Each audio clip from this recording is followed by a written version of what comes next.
بہار الانوار میں صفوات الاخبار کے حوالے سے منقول ہے کہ قبیلہ بنو قدا کے ایک شخص کو مولا کائنات کے سامنے لایا گیا جس نے چوری کی تھی۔ جناب امیر علیہ السلام نے اس کے ہاتھ کاٹنے کا حکم دیا۔ وہ چور بے حد خوبصورت، بلند قد و قدامت اور خوش لباس تھا۔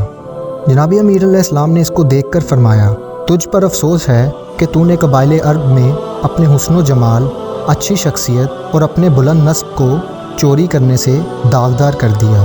وہ مجرم سر جھکا کر عرض کرنے لگا، یا امیر المومنین، خدا کے لیے مجھ پر مہربانی فرمائیں، میں نے اب تک چوری نہیں کی، یہ میری پہلی خطا ہے۔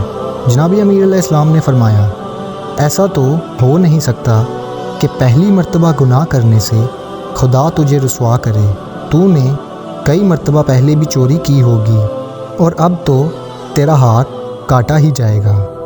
وہ چور پھر فریاد کرنے لگا، یا امیر المومنین، خدا کے لیے مجھ پر شفقت فرمائیں، میں 13 افراد کا واحد کفیل ہوں، میں ان کے لیے محنت مشقت کرنے کے قابل نہیں ہوں گا۔ جناب امیر علیہ السلام نے چند لمحات کے لیے سر جھکایا، پھر فرمایا، اس کا ہاتھ کاٹ دو۔ چور نے مولا کائنات کا دامن پکڑ کر زاروں قطار رونا شروع کر دیا اور منت سماجت کرنے لگا کہ یا مولا، مجھ سے درگزر فرمائیں۔ مولا علی علیہ السلام نے تھوڑی دیر توقف کے بعد پھر فرمایا، تیرا ہاتھ کاٹنے کے بغیر اور کوئی چارہ نہیں ہے۔